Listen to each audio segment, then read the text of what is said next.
에너지 띠와 반도체 문제풀이 시작하겠습니다. 1번입니다. 가에서 다는 가까이 있는 원자의 수가 각각 1개, 2개, 3개인 원자의 에너지 준위를 나타냈다. A 양자수는 B보다 작다. 옳은 것은 기억. 에너지 준위는 A가 B보다 낮다. 낮은 궤도니까 에너지는 더 얘가 작겠죠? 맞는 말. 니은 전자 에너지 준위가 낮은 것부터 채워진다. 우리가 항상 안정적인 것부터 채우기 때문에 전자의 개수가 많아지면 낮은 에너지 준위부터 채워지기 시작합니다. 맞는 말. 디귿 원자의 수가 매우 많아지면 이거 이제 채워지면서 에너지 띠가 형성이 되는 거잖아. 하지만 띠틈 전체를 메울 수는 없어요. 고체에서도 우리가 띠틈 이제 전자가 존재할 수 없는 영역은 항상 존재를 합니다. 연속적이지 않습니다. 계속 채워지더라도 디귿은 땡. 정답은 3번. 이거입니다. 가와 나는 기체와 고체 에너지 준위를 순서 없이 나타냈다. 지금 보면은 나는 그냥 에너지 준위만 존재하니까 나가 기체가 될 거고요. 가는 에너지 준위가 두꺼워져서 에너지 띠 형태가 됐으니까 고체라고 볼 수 있겠죠. 기억. 가는 고체의 에너지 준위다. 라는 말이고요. 이런 걸 에너지 띠라고 불러요. 니은 나의 에너지 준위는 불연속적이다. 사실 가도 가는 이제 부분적으로 연속인데 전체적으로 보면 뚝뚝 끊어져 있으니까 불연속적이라고 볼 수 있습니다. 나는 당연히 불연속적이지. 맞는 말. 디귿 원자 사이 거리는 가가 나보다 크다. 에너지 준위가 생긴 이유가 뭐예요? 원자가 가까워서 에너지 준위가 겹쳐지면서 생기는 거잖아. 가가 더 거리가 짧아야 되겠죠. 틀렸지. 정답은 3번. 3번입니다. 수많은 원자들이 매우 가깝게 위치하여 만들어진 에너지 띠 구조를 나타냈다. 이에 대한 설명을 옳은 것은 기체의 에너지이다. 기체가 아니고 이런 에너지 띠가 만들어지려면 고체 상태여야 합니다. 틀렸죠. 니은 2번 에너지 띠에서 전자 에너지는 모두 똑같다. 지금 이게 겹쳐지면서 얘네가 범위를 갖는다 그랬죠. 뭐 예를 들면은 이렇게. 그럼 여기서는 마이너스 13부터 마이너스 14까지 에너지 갖고 있으면 범위를 갖기 때문에 이렇게 거기 안에 포함되는 전자들은 전부 다 들어갈 수 있는 겁니다. 그러니까 에너지 준위는 다를 수가 있어요. 같은 띠여도 에너지 차이가 약간씩 있을 수가 있습니다. 틀렸습니다. 3번 에너지 띠 내에서 전자의 에너지 준위는 불연속적이다. 그러니까 이 띠 내부에서는 부분적으로 연속적인 형태를 보여줄 수 있는 거예요. 틀린 말. 4번 띠 간격이 좁을 경우 띠 간격에 전자가 존재할 수 있다. 띠 간격에는 여기 이제 띠 간격이라 부르는데 이 간격에는 절대로 전자가 존재할 수 없습니다. 마지막 5번 원자에게 가까울수록 에너지 작다. 지금 보면은 낮은 에너지 준위란 건 낮은 궤도라는 뜻이잖아. 그만큼 원자핵에 가깝다는 뜻이겠죠? 맞는 말. 에너지가 작을수록 원자에게 가까운 겁니다. 정답은 5번. 4번입니다. 고체의 에너지띠에 대한 설명을 옳은 것은 1번 전도띠는 원자가띠 위에 있는 거죠. 틀렸고요. 2번 원자가띠는 양궁이 채워진 띠다. 양궁이 채워진 게 아니고 전자가 채워져 있는 띠입니다. 틀렸지. 3번 전도띠는 전자가 완전히 채워진 게 아니고 전자가 완전히 채워진 원자가띠 바로 위에 있는 띠를 전도띠라고 불러요. 4번 완전히 채워진 원자가띠에 있는 전자는 움직일 수 없죠. 전자가 자유롭게 움직이려면 전도띠로 이동을 해야 됩니다. 마지막 5번 0켈빈에서 이제 온도가 0켈빈에서 전자는 허용된 띠의 에너지 준위 가장 낮은 부분부터 채워진다. 우리가 전자가 채워질 때는 허용된 띠에서 바닥 상태의 에너지 띠 가장 밑에부터 차곡차곡 채워진단 말이야. 맞는 말이 됩니다. 정답은 5번. 5번입니다. 자유전자와 양공에 대한 설명으로 틀린 것은 1번 전도띠로 전이된 전자는 자유전자다. 맞는 말. 2번 자유전자는 고체 내부를 자유롭게 이동할 수 있다. 자유전자는 이제 자기 스스로 공간이 널찍널찍하기 때문에 전도띠에 빈 공간이 많기 때문에 막 왔다 갔다 할 수 있단 말이에요.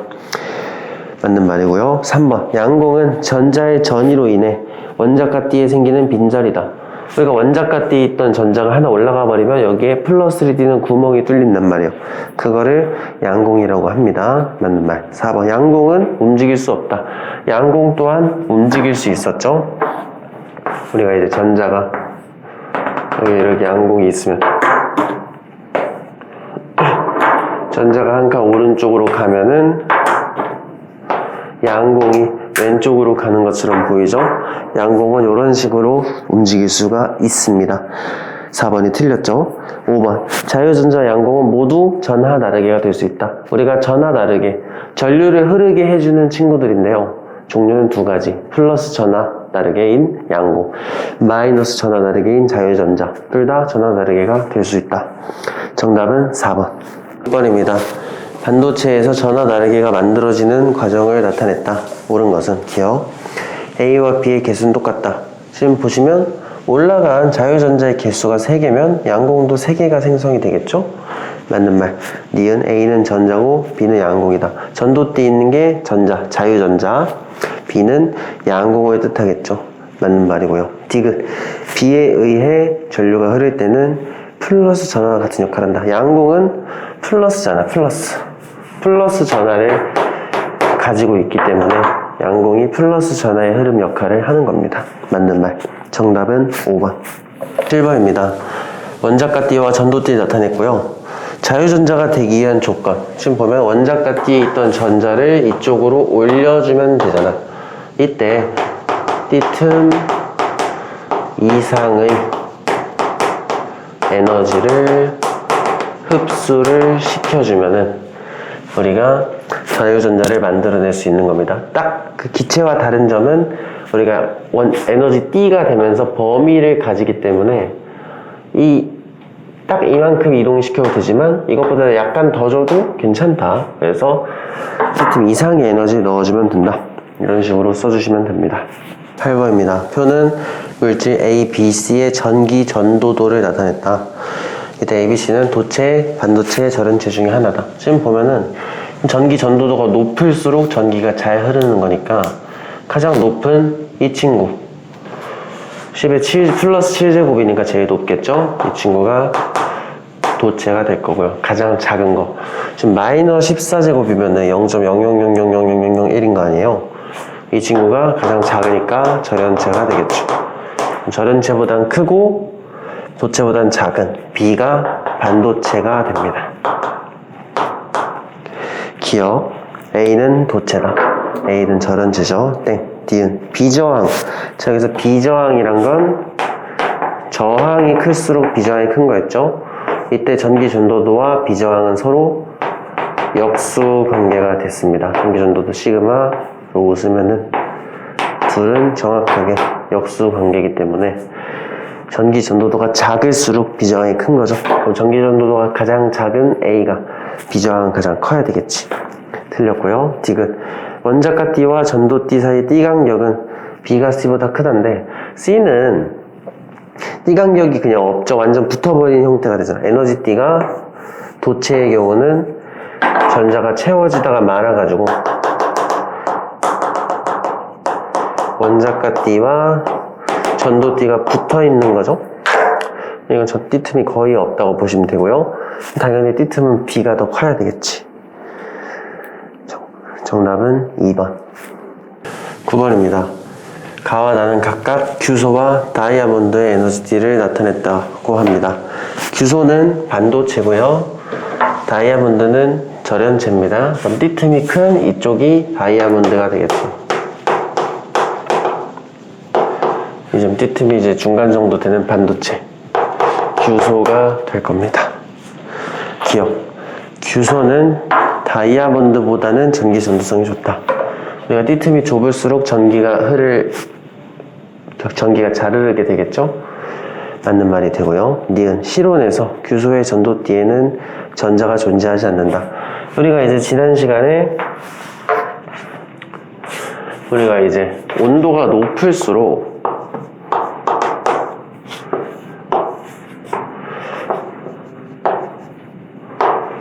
반도체의 비저항은 감소를 했었죠. 비저항이 감소한다는 건 전도띠로 전자가 올라가기 쉬워진다는 건데 그럼 그게 대체 어느 정도 온도냐? 지금 보시면 실온에서는 약 20도 정도 되는 온도에서는 전자가 전도띠로 몇 개 올라가 있어요. 이건 이제 참고로 알아두시면 좋을 것 같습니다. 실온에서는 규소는, 반도체는 전도띠에 전자가 존재합니다. 영양 단수 남겨서 니은은 틀렸죠? 디귿. 다이아몬드에서 원자과 띠 가장 위에 있는 전자가 3일렉트론볼트 에너지 흡수하면 새로운 에너지 준위가 생긴다. 지금 보면은 전자가 올라갈 수 있는지 물어보는 겁니다. 여기서 3을 올라갈 수 있겠어? 띠틈 이상을 넣어줘야 되는 3이면 올라갈 수 없겠죠? 전이 불가능입니다. 5.33 이상의 에너지 넣어줘야 되기 때문에 디귿도 틀렸지. 정답은 1번. 1번입니다. 전구에다가 스위치 달아놓고요. A, B, C를 놨습니다. 이때 A, B, C는 각각의 에너지띠 형태 이렇게 됐고요. 절연체, 도체, 반도체 중에 하나가 되겠죠. 한번 뭔지부터 판단해보면 A는요, 원자과 띠가 채워지다 말아서 원자과 띠랑 전도띠랑 붙어 있습니다. 도체가 될 거고요. B와 C는 원자과 띠가 꽉 차 있는데 그럼 이 상태는 전자가 흐를 수 없겠죠. 근데 C는 띠틈이 좁고 B는 띠틈이 커요. B는 절연체, C는 반도체가 되겠구나. 이렇게 주신 다음에 기억. A에 연결하면 불이 켜지지 않는다. A는 도체잖아. 여기다 연결한 도체는 전기가 잘 통하니까 당연히 전기가 통하게 되겠죠. 틀린 거고요. 니은. 규소는 C다. C는 반도체잖아. 반도체에는 규소와 저마늄이 있죠. 니은은 맞는 말. 디귿. B의 원자과 띠에 있는 전자는 C의 원자과 띠에 있는 전자보다 이동하기 어렵다. B는 띠틈이 크기 때문에 가기가 어렵겠죠. 맞는 말이네. 정답은 4번. 11번입니다. 고체의 전기적 성질을 알아보기 위한 실험이랍니다. 그림과 같이 고체막대 A, B를 이용하여 회로를 구성할 거고요. A, B는 반도체 또는 도체라고 합니다. 집게를 A 양끝 또는 B 양끝에 연결하고 검유계에 전기가 흐르는지 안 흐르는지를 확인하라고 합니다. 근데 검유계는 전류가 얼마나 흐르는지 확인하는 장치예요. 결과 A에 연결했을 땐 전류가 흘렀고요. B에는 전류가 흐르지 않았다고 합니다. 둘 중에 하나가 도체, 반도체니까 도체는 항상 전류가 흐르기 때문에 A가 도체가 될 거고요. B는 반도체가 되겠네요.